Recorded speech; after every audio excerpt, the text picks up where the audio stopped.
Hello everyone, and welcome back to the Empire of Tarakar. We are the Orcs, and we are killing everyone.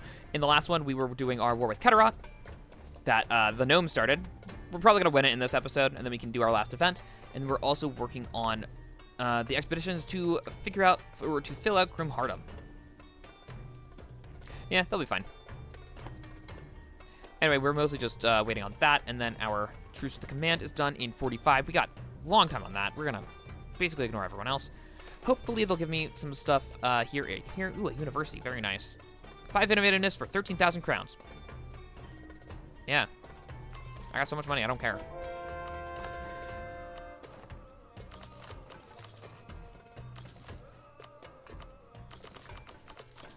Uh-huh.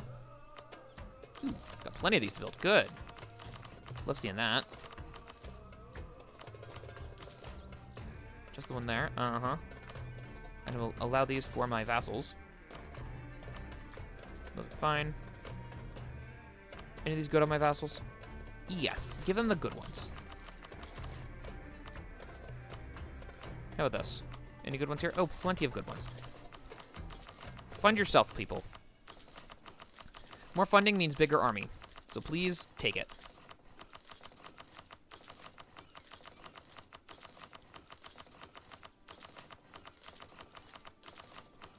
Alright, this is going to be fun. So while we're doing this, I would like you to like the video and subscribe to my channel, and also comment down below. I like seeing what you guys have to say, so please say things down below. I like responding. Alright, that's a good chunk of money.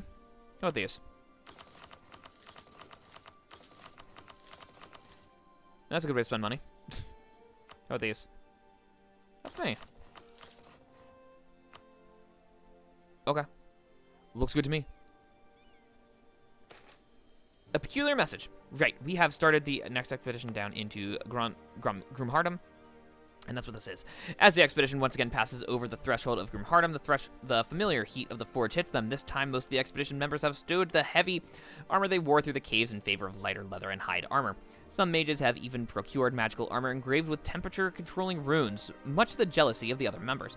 Many survivors of the last expedition have returned as expected, eager to see what hides in the lower levels that were made accessible by their previous efforts. Since the last expedition, some small exploratory parties have braved the journey to the lower levels to scout ahead. All turned back quickly from the heat, unsettled by the unnatural emptiness of the cavernous forge. Their efforts were not in vain, however, as the last party noticed a peculiar stack of engraved metal plates on the lower levels near an elevator. Some of these plates were scattered around as well, and they appear to have all been originally been identical. The plates are all melted, dented, torn, or scratched in different places. No fully intact plate exists. The engraving is clearly some form of runic script, but deciphering the whole message is difficult. Additionally, the back of some of the plates holds different engraving. With the least damaged plates spread out on the floor, learned members of the party puzzle over what the original message could have been. It's all gnomish to me, okay? And a stern reminder. After much deliberation, the etymological debate, some of the message is pieced back together. The rear of the plates are too damaged, but the message on the obverse has been successfully translated. It's a stern reminder to the workers of Greentide that they must not become complacent reading. It is required to read the labels and consult the supervisor before manipulating any controls. The consequences of not doing so must have been dire if they committed to engraving and handing out all these plates. So the expedition leader decides to take one with them to remind the expedition too. Very nice. Oh, it's finally done. Stop. Did I get anything?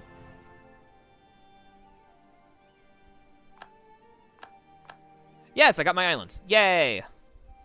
I got my islands. I'll take those. Thank you. And that means it's time for... Any of these useful? Those are all holds. Cool, don't care. And the last mission. The last conclave. Wise to expect instability. Yeah. It is time for the last conclave. For our shamans to discuss the facts that we have unearthed. To conclude this chapter of the Dookan search. To discuss what happened 7,500 years ago in that cell. To discuss the fate of Dookan and the fate of our realm. The last conclave. The shamans of the realm have gathered one last time to discuss the facts, visions, stories, murals, relics, prophecies, the Dookan search, the Dwarven war and collapse, and that holy battlefield. They all agree on certain parts. 7,500 years ago, the dwarves were waging a fierce war against a faction of elves, who almost captured the dwarven capital in Amldihr, but were pushed back, and one of their mage generals, Dookan, and his armies retreated to Hul-Jorkad. They held the hold for what could have been years. their army slowly suffering due to rebellions on the dwarves inside, being sieged from the tunnels and elves fleeing into Bulwark. Eventually, the gates fell, and Dookan and his regiments retreated deeper into the hold. The process continued until they were crammed into the 7th level of Hul-Jorkad, having lost their access to the farms on the 4th. Dookan began preparing a spell, which can be seen in the temple. From that level, orcs have either spawned or erupted in large numbers and overtaken the hold. That is where the opinions begin to differ. As days of arguing turn into weeks, they still cannot decide if Dookan spawned them, they dug in, or they were teleported in, or they were already part of Dookan's army. The Brown Orc shamans have perhaps the most divergent belief. They claim that the elf mage General Dookan is in fact Dookan, and he casts a spell to create the orcs, ascending to godhood right in that temple. They cite their similar names and the fact that orcs have no history prior to this hold's level, and the fact they have been calling him Dookan all this time as insurmountable evidence of these facts. They differ on the opinion whether Dookan is still alive or whether magic in the air is all that's left of him. As weeks go by, more and more clan shamans join their side, until the realm is split in two. Those who accept the notion that Dookan is in fact Dookan, an elf-turned god, who has since abandoned the orcs but has blessed them with life and purpose. And those who reject that notion, Dookan was not an elf, but a god. Dookan may have been his avatar, assuming the shape of an elf and using the elves to create a homeland free of dwarves for the orcs, spawning the orcish race in from this hold. He was, however, captured by dwarven gods, and orcs must free him by killing dwarves and desecrating their temples until the gods are dead and Dookan is freed. The two factions fail to reconcile their differences, and the conclave ends without conclusion. A feeling of uneasiness falls over Emperor Golem I, who now sees the shamans beginning to divide the realm, instead of unifying it. As the conclave comes to a close, shamans from both factions start bothering Emperor Golem I about changes that need to be made to the Tukundoras. Time of unrest is upon us. Yeah, so we have a fun little thing that we got to deal with on this. Missions are technically done. We have more to do. We're going to have some fun with this. Yeah, everyone's back in the... Okay, I think we should be fine. Oh, you lost a general. You need a general. Try again. Better. Alright, this guy sucks. Get him out of here. Alright. That should be fine overall. I suppose we'll wait and figure it out. You lost a general. You need a general. Very good. I'll take a 6-6 any day. Did you finish your war? Yes, they did. What happened in this war? Command 1. Unsurprising. Alright. Beneath the Cauldron. Alright, we're back over to Grimhardom. As the expedition travels slowly down the repaired freight elevators, they take in the sights surrounding the huge cauldron of the Great Forge. Metal rings of flooring similar to the top level surrounded the cauldron at different heights. Great pipes lead to and from the cauldron, and similar vats, forges, smithing stations, and carved chambers on each floor. These floors are much better preserved and have not been infested by squatters owing to the difficulty of reaching them. Still, squatters manage to despoil the lower floors with rotting bodies and trash left lying near the edges of the floors and piled up in the Great Cauldron, thrown into the central pit with no care for the destination. Soot blankets the floors and walls of each level, crunching underfoot and leaving ugly black stains behind. Below the huge cauldron on the bottom floor lies a fine mesh, still smoldering and belching strange vapors. The great furnace below has not completely extinguished, even after millennia of disuse, leaving the whole of Grimhardom swelteringly hot. Some engineers of the expedition shudder, imagining working here when the furnace was still at full blast. Once the repaired elevators touch the bottom floor for the first time, the expedition scouts dart off to explore the depths of Grimhardom. A ring of engraving steel surrounds the mesh on the bottom floor, though it is difficult to see through the ankle-high piles of dust, bones, soot, and metal scraps that have collected over time. A rough stone tunnel is the only exit in the walls of the bottom floor, in a line with the entrance gate far above. The scouts who entered the tunnel returned blackened with soot and panting for breath. They descended in a gentle sloping spiral, approaching a smoldering furnace beneath the mesh. Their exploration was halted by magma pouring lazily from cracks above and in the walls, covering the huge steel bridge in front of them. As far as they could tell, the bridge is still intact, but the magma must be cleared to gain access to the furnace. After reviewing the structure and pipeworks of the forge, the engineers of the expedition have determined the magma-blocking bridge should be flowing into the furnace below. Something is blocking the pipes into the furnace and causing an overflow of magma. How the forge is still smoldering without the heat from the magma is unknown, but irrelevant for now. Judging by the inspections that inscriptions that remain on each level. The penultimate level is the best to clear the magma. Somewhere on that floor are the controls to manage the flow of magma and water used to generate steam into the furnace below. The scouts will look to the expedition leader, wondering where to search first. Left or right? Let me think. Let's go left. Alright, Shamans of the North. Alright, we're going to do this one first. The Kar Onkosh, Black Followers at Orcish. Faction, those who still see Dookan as the living god of all orcs, have been congregating near Hul-Jorkad, which has now become a major holy site for all followers of Dookan. As such, the shamans who believe otherwise are being pushed out of the region and are forced north. This is where they have started spreading their message. Dookan was an elven war wizard turned general. Orcs were mere tools in his war on the dwarves. Worshipping him is futile. It is a difficult pill to swallow for many, but due to the shamans having such an incredible sway over their communities, it happens regardless. The new faith is forming in the north. They call it Bulgu Orazon, which means Tales of the Wise Men in Orcish. So Bulgu Orazon is actually the faith that these guys had over here. Some of the orc tribes in the Deep Woods. They all start as Great Dookan, but then they have the chance to revert to the old ways of Old Dookan, and then again they have another opportunity to say Dookan abandoned them and become Bulgu Orazon. And also, the orcs of Osgaram, so basically there's orcish slavery over here most of the time. Some of them can escape and form Osgaram over here. They also follow Bulgu Orazon. Tales of the Wise Men in Orcish. Songs on Dookan, which have been sung by shamans for thousands of years, are now being replaced by well-known legends of local heroes and ancient events. The heretics of the north now solely worship their ancestors and reject Dookan, whilst the Kar Onkosh shaman faction in the south reinforces the existing Old Dookan faith with their newfound theories. Shamans are fractured. That's going to be annoying. Alright, and complex controls. Alright, back over here. Discontent zone. Screw you, command. You suck.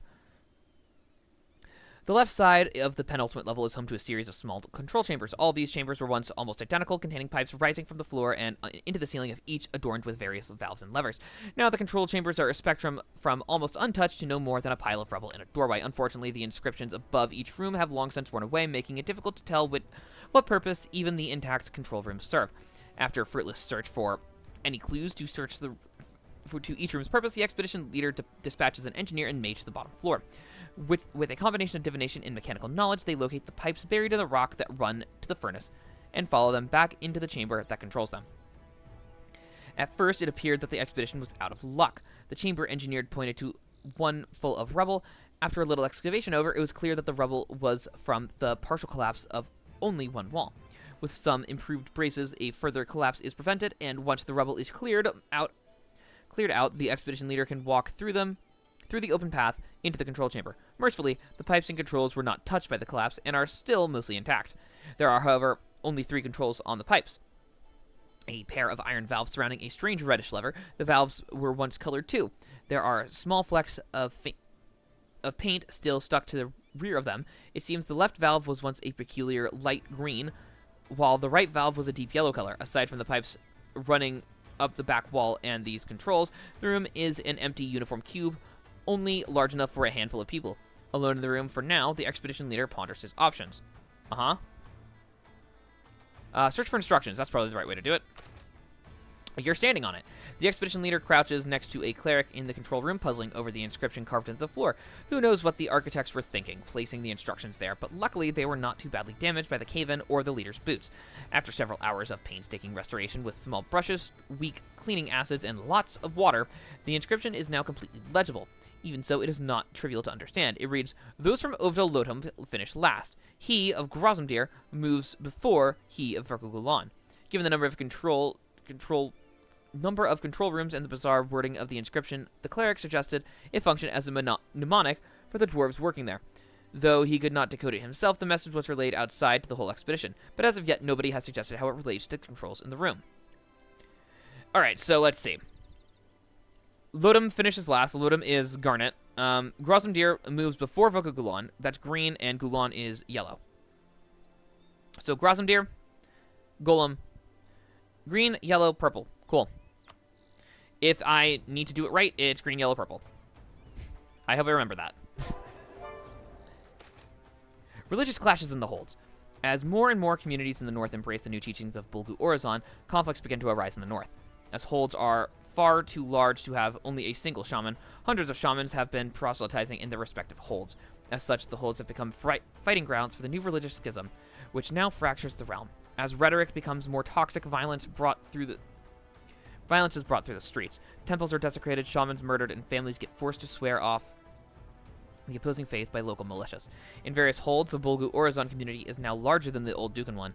As threats of violence force them to accept the new doctrine, the militias remove statues and scriptures which depict or discuss Dookan. Okay. How are we doing on this? I could do better, so let's do that by bumping stability. Okay. Alright. Complex controls. Okay. It was green, yellow, red. Okay. Green. Well-oiled machine. As the expedition leader completes his action, a satisfying whirring and hissing emanates from the pipes before him. The sound echoes into the main area where the expedition waits, assuaging fears of a pipe explosion and soothing frayed nerves. Very nice. Okay. Alright, yellow. Well-oiled machine. Cool, same. And then the last one, once it gets in. Do we have any other use to do? We're at 99%, we're fine. Oh, right, a Yarlin. You get to have some stuff. Here we go. You get to have all these provinces, thank you.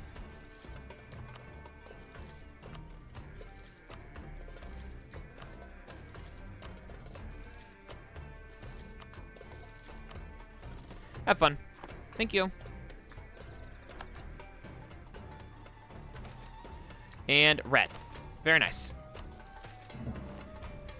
Okay, this is gonna be fun.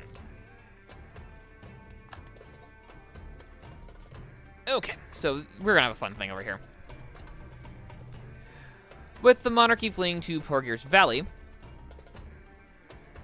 Oh, great. The Karan-Kosh faction has free reign in Hul-Jorkad. They have set up a council of shamans and are continuing to consolidate local powers.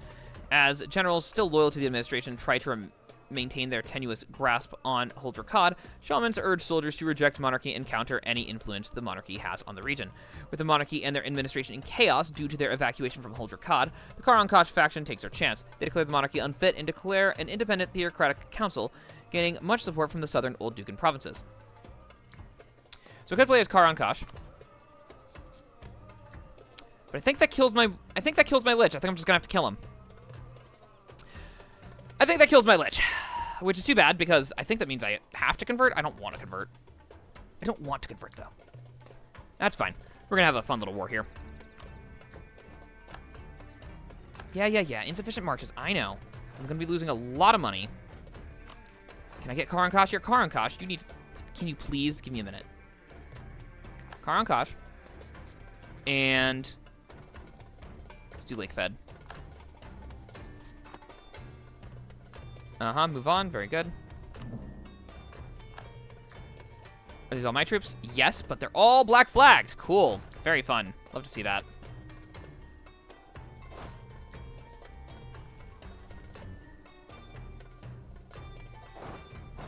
Why'd they get to take this stuff? You can live over here.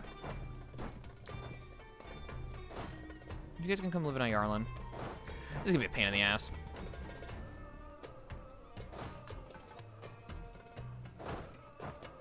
At least I get to keep my vassals. We're gonna have an event where... Oh, I'm at +3. Interesting. Yeah, I'm gonna be losing a lot of money. That's fine. Can I get the war start? Beneath the Cauldron. All right, expedition exits the chamber, returning to the soot stream, and go to the right side. Yeah.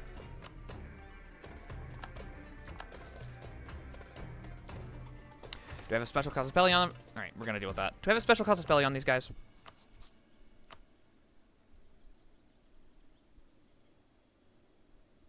Anti-monstrous, imperialism.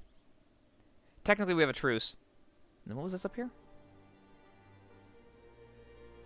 Nationalism. Got it. All right, tunnel vision. The right side of the penultimate level is only a smattering of carved antechambers, all of which have collapsed and are inaccessible. Unusually, there's a large carved stone tunnel as well. It's long but narrow, with smoothly curving walls and tipped with a simple stone staircase leading upwards. Curiously, the air at the tunnel is comparatively cooler and pleasantly humid, more akin to a beach holiday than a desert trek. The scouts sent into the tunnel are forced to return soon, however. The flickering orange light from above the staircase and the chaotic magic energy swirling in the tunnel can only mean one thing: an infestation of magma oozes. The cool air there means very little magma in the tunnel, so each ooze should be comparatively weaker than the ones experienced on the first floor. Still, the tunnel is far too narrow for a large force to enter, whereas the amorphous oozes will have no problem utilizing their numbers. Ignoring the men clamoring to stand in the refreshing draft, the expedition leader begins selecting a team to clear the tunnel. Yeah, use the water mages. Overconfidence and oozes. Working in unison, the armored soldiers and water mages have torn through most of the oozes with ease. Jets of water stun approaching oozes long enough for a soldier to crush them in a single strike. The soldiers have foregone their shields, now competing to see who can splatter the most oozes, while the mages laugh and keep track. Overcome by competitive spirit, they neglect to check the roof, allowing several oozes to squeeze through a small crack and drop upon the mages in the back. Caught out while drinking their magma potions, in a quiet moment, the mages are helpless to defend themselves. Worse yet, unprepared for the mages to stop covering them, the soldiers at the front are caught out quickly engulfed by the oncoming oozes. The expedition leader pushes forward with reinforcements, but it's too late to save many of the overpowered group. Okay.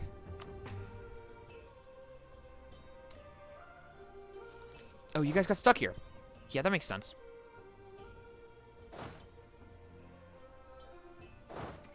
That's why. Go this way.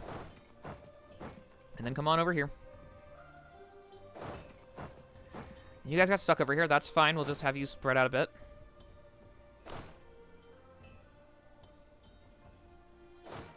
Right, they went that way. Technically not connected because I don't have access to this.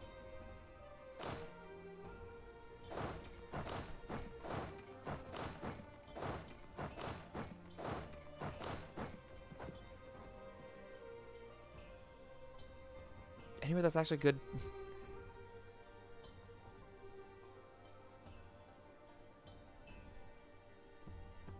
No?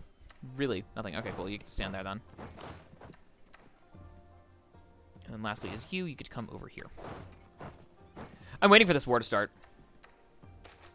Goblin overpopulation, I don't care.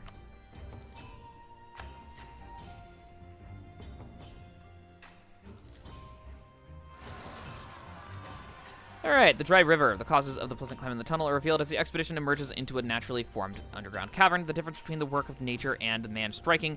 After so long spent in the painstakingly carved rooms of the forge, it appears that once a great underground river flowed through this cavern, slowly carving peculiar channels into the rock.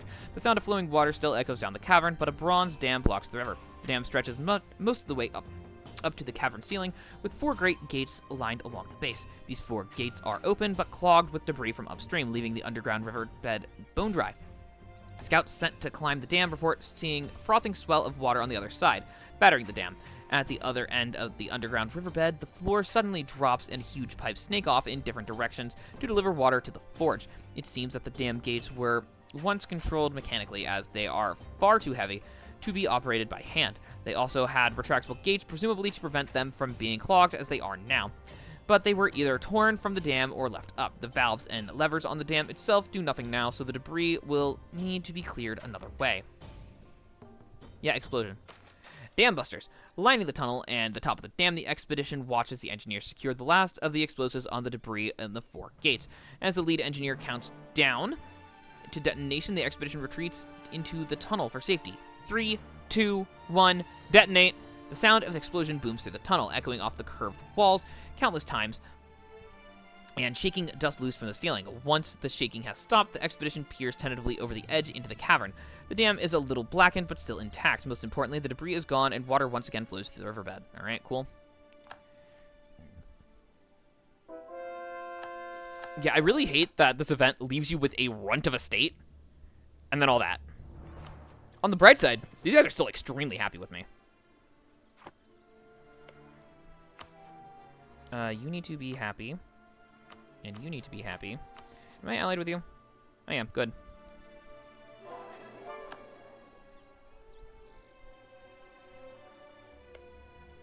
It's not close converting anymore. Neither are these! That's so annoying. Persona has rivaled me. Yeah, whatever. What do we got? Tech. anyone to actually culture convert here? Not really.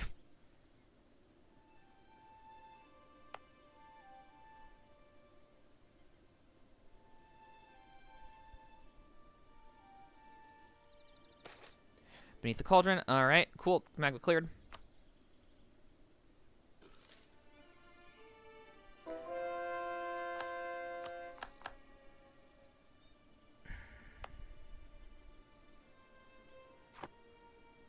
Yeah, I'm definitely saying Old Dookan. The Burning Bridge. Despite the best efforts of the expedition, the steel bridge that leads into the furnace is still covered in magma. The flow it has relented somewhat, leaving sections of the bridge clear enough for the expedition to pass through, but magma still pours from above and pools upon the bridge. The bubbling, roiling pool of magma that has collected beneath the bridge is uncomfortably close, leaving the bridge hot enough to burn skin on contact. Despite these adversities, the expedition leader makes the decision to push on while the bridge is somewhat passable. As scouts move ahead, examining magma pools for waiting oozes and clearing magma as best they can, the expedition follows. Cool. Yeah, it's time to take some loans. Fun. Can I get this war started, please? Can I get the event? Alright, time for tech.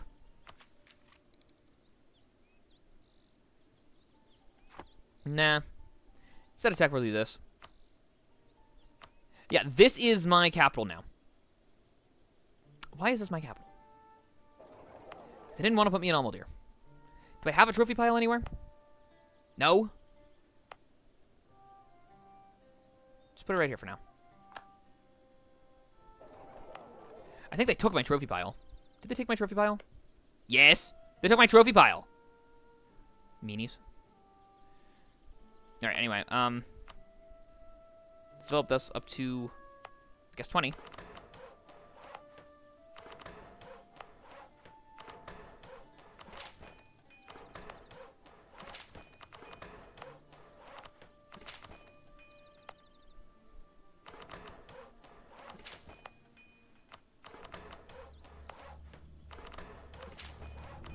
Mm-hmm.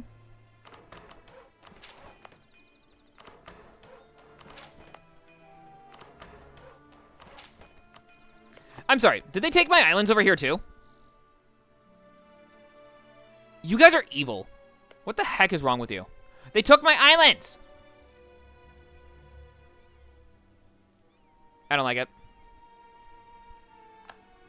Alright, you guys. This is a 20 stack. 20 stack can go live down here. You guys will spread out a bit. Is anyone else making it yet? Not quite. You guys got stuck. Get over here. I just want this to start. Furnace Gate. As the expedition advances towards the location of the furnace, the tunnel becomes rougher and less uniform. This was clearly once part of a natural cave system and was left mostly untouched by the dwarves constructing the forge. Light flickers strangely off ore and seams in the wall. The walls seem close in as they keep advancing. The heat grows and grows until the expedition is walking through a visible heat haze, with many mages reporting visible magical distortions as well. Finally, a huge pair of doors are illuminated before them. These are similar to the doors at the entrance of Grimhardam, but they show signs of being hastily barricaded from this side. Steel bars, sheets of iron, and other makeshift materials have been bolted and welded to the gates, and hastily carved inscriptions in boards cover the whole door. Evidently, despite the forge being abandoned in a hurry, the inhabitants were gravely concerned about whatever was behind that door. This is the last straw for the expedition leader. Many of the expedition are at risk of passing out from the heat, with mages reporting nausea and dizziness from the chaotic magical energy swirling before the doors. He knows that in this state, even a flock of bats would pose a serious challenge, let alone whatever is sealed behind those doors. The expedition retreats back across a steel bridge for now, resolving to return better prepared to face whatever lies inside. Yeah, no, send it back out, it's fine. Alright. We're gonna make this a proper stack. Oh, that's what it was.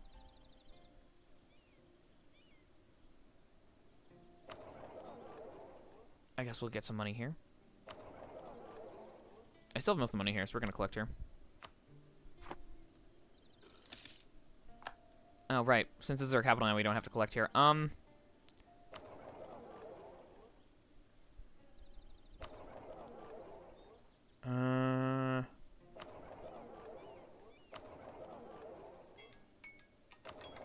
supposed to collect here from King's Rock. Thank you.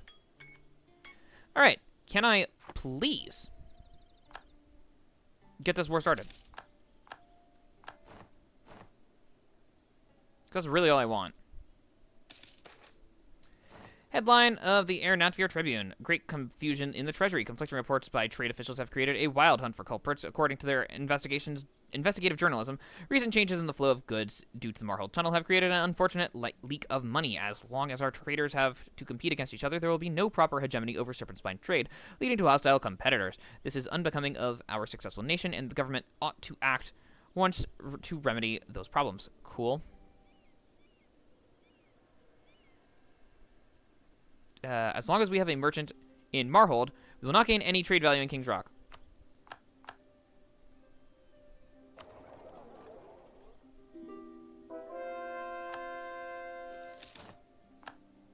Yeah, that's fine. So I'm still making the money there because it's my capital, so I don't care. All right.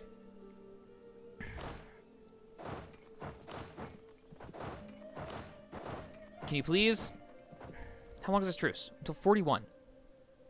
I gotta last that long? I don't want to last that long. Fine. Trade company bubble bursts. It's fine. I can lose some crowns. It's not a big deal.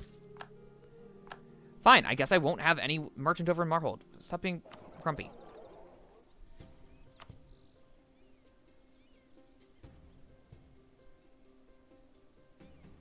Estwick.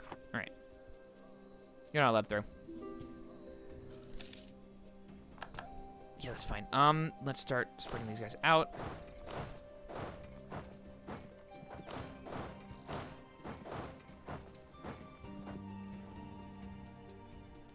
Okay. Noble families feud. I don't care. Actually, spend the points. It's fine. Halfling's gift. How are we doing on them? Spend the money. I don't care. Because once this is done, we'll be fine. It's just we're not done yet. All right, we can turn these off then.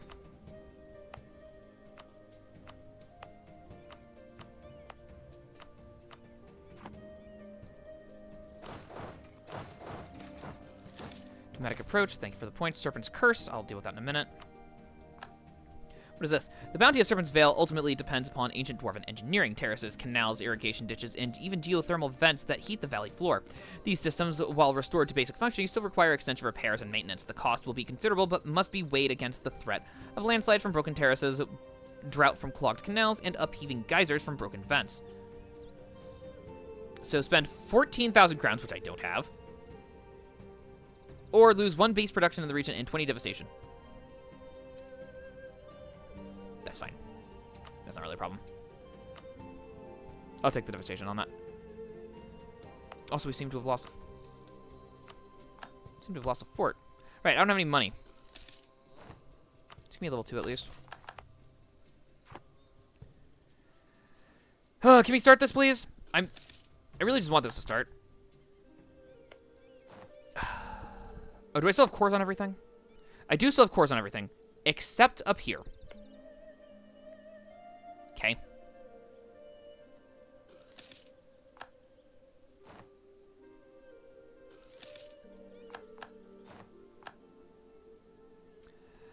I guess I should spy on these guys too. What are their ideas? Oh, they just have regular orcish ideas. Cool. That's not worthless at all. All right, come on.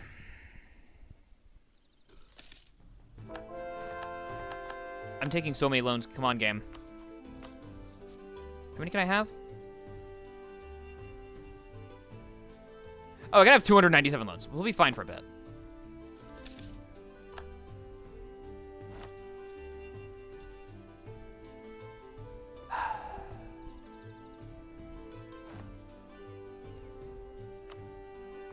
I mean, you might as well. Stop you guys from drilling.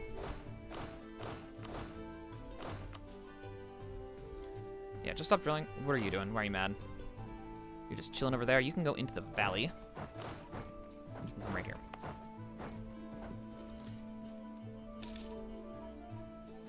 Yeah, that'll help.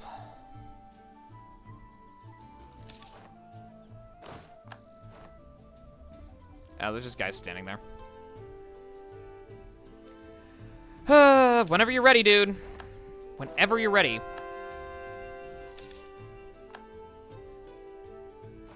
They took all my stuff. They took everything except for all this stuff over here. Is that even by trade node? Like, what is this cutoff? I have no idea what that cutoff is. Let's took these. Let's accord them. Why was I allowed to hold these provinces? Why was I allowed to hold these? Is it because they're in Canor? But this one's not. This one, I'm pretty sure this one's in Bulwar. No, that's in Canor. Okay, I'm actually wrong. Okay.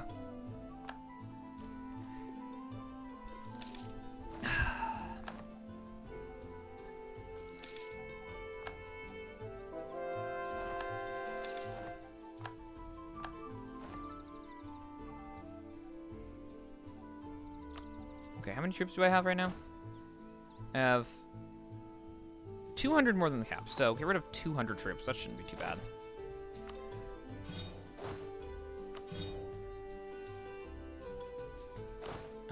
Three, 4. Let's get a couple more of these guys out.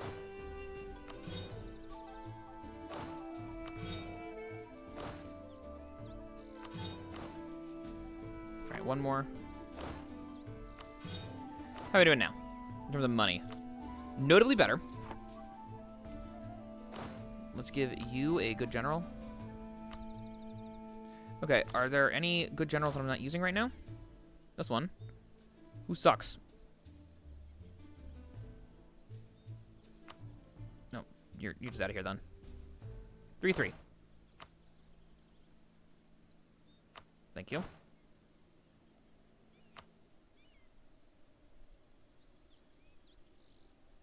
You. Congratulations, you get someone good.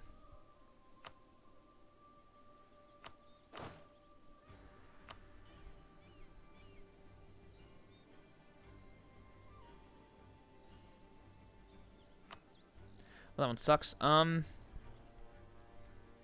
guess that's fine for now. Hey, where do my boats go? Boats can come over here, I guess.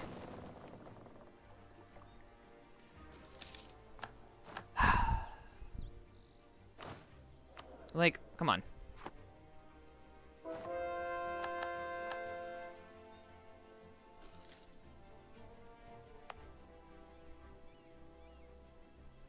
Like, can we finish this, please? Magical study progress. Cool. I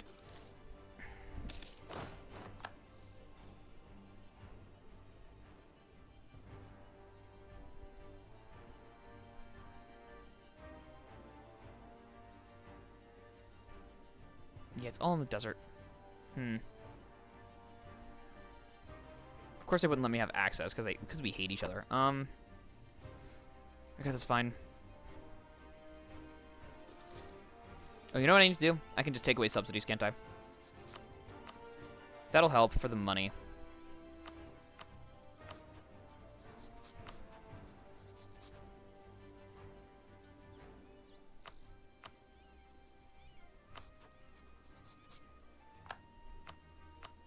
That'll help. Also subsidies. We're doing support loyalists and Grumbar. We don't need that. And Serpent Shadow has subsidies.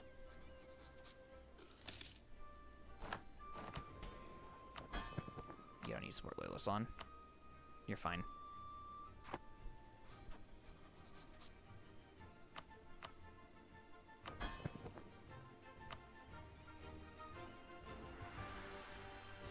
Does this knock me off the Great Power list? No, knock me down to number 2. Because it's all in my vassals, that's why.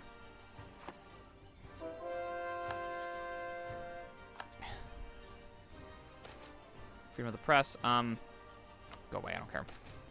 Well, that knocked it down to a decent amount of money staying around. The levy, abilities. You're fine.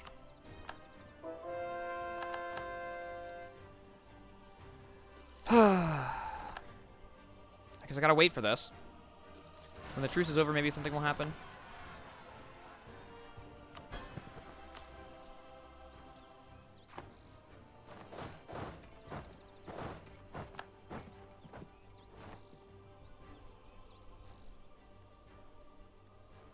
Kill them, please. Thank you.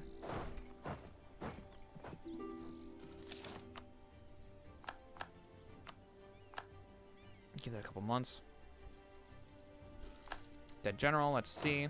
You can have a different one. No, I can just get rid of that.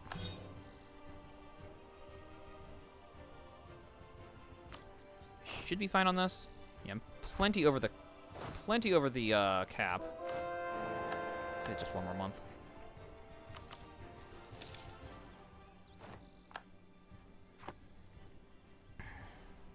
Just whenever you're ready, we're gonna just do this. We have till 11 of next year. I really want to get this thing started at least.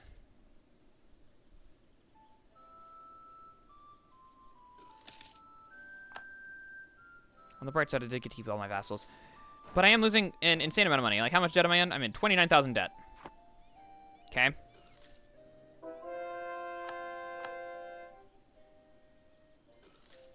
Like, what am I supposed to do with that?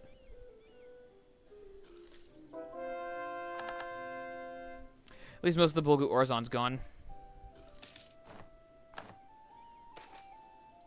Demands money. Fine. It's not really a big deal. Taking loans anyway. You know what I should do? I should probably take some... no. Come on. 2 more months, and then something happens. Demands for representation. Be mad.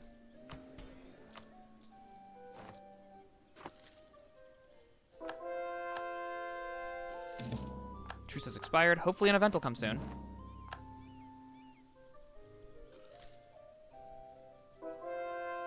I believe there's an event to fight them. I'm pretty sure I can... Fergal Uzavar. I'm gonna destroy them. Uh-huh. Uh-huh.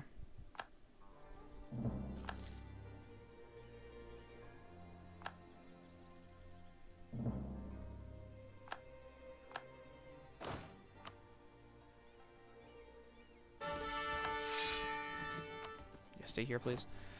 All right. You fool. That's conquest. That's reconquest. It's nationalism.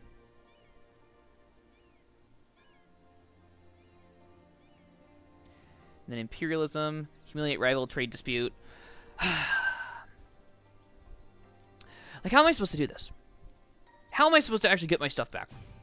Oh, good on them. They actually took that. I was holding off on that. Like, I think Reconquest is probably the cheapest one. That's Conquest. Da-da-da. Here's Reconquest. This is... What do I get? 25% aggressive expansion, 75% cost for all core provinces in core return. Versus Imperialism, which is 75% cost. What about Nationalism? What's Nationalism? 50% cost for anything in my culture group. It's actually cheaper to do Nationalism. Well,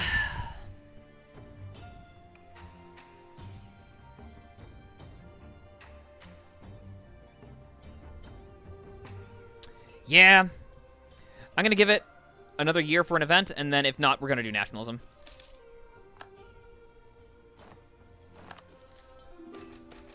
Half-orc recruitment drive, it's fine, spend the less money. Scientific instruments, thank you. Sariand, acceptable.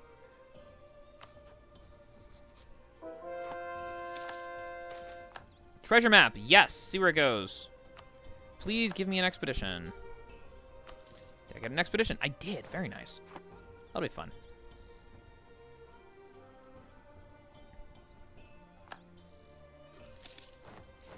Oh, you know what the worst part is? I wouldn't be able to take this. It's at 611. Come on. I gotta invade everything. This is gonna be ridiculous. 30. Really?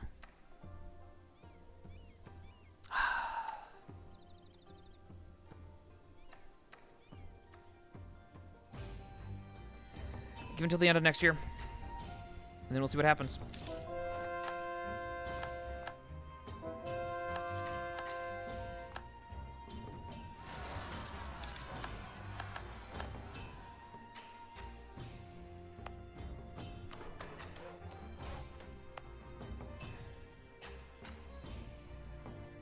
Come on. Troll refugees. I will allow the trolls in. Oh, they're killing the trolls. Fools. 2 more months. Study slows. Spend the points. It's fine. Come on.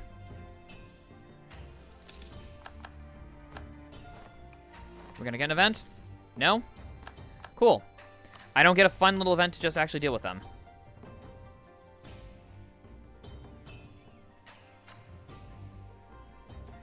So many things to scroll through. I think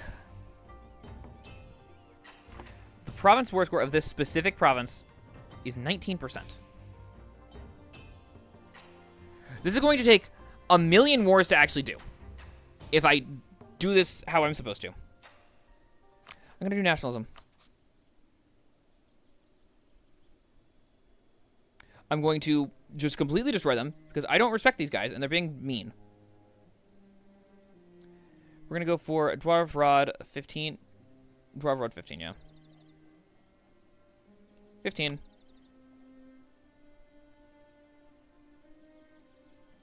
You suck. How big is their army? 300,000? We can definitely take that. Alright. We're going to swarm in. Block them off over there. Keep coming.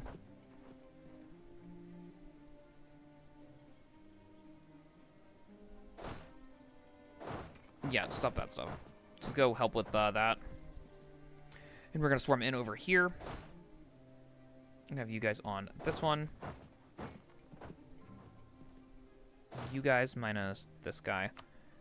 Going down here. No, go this way.